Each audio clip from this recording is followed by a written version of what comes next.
नमस्कार मंडळी. हे आहे आपलं सोयाबीनचं शेत. तर आजची न्यूज बघत होतो मी. या न्यूजमध्ये असं मला एक बातमी समजली की आपल्या संभाजीनगरचे खासदार संदीपान भुमरे साहेब यांचे ड्रायव्हर आहेत जावेद शेख.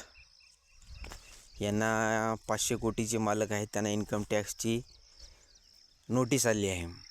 तर आमचं सोयाबीन किती जरी चांगलं आलं तरी आम्हाला कधी इन्कम टॅक्सची किंवा ईडीची कशाची चौकशीची नोटीस येत नाही. कारण आम्ही कष्टाचं करतो आहे आणि कष्टाचंच खातो आहे. तर त्या गरीब ड्रायव्हर खरंच त्या 500 कोटीचा मालक आहे का, हे त्या न्यूजमध्ये त्याचं घर वगैरे दाखवलं.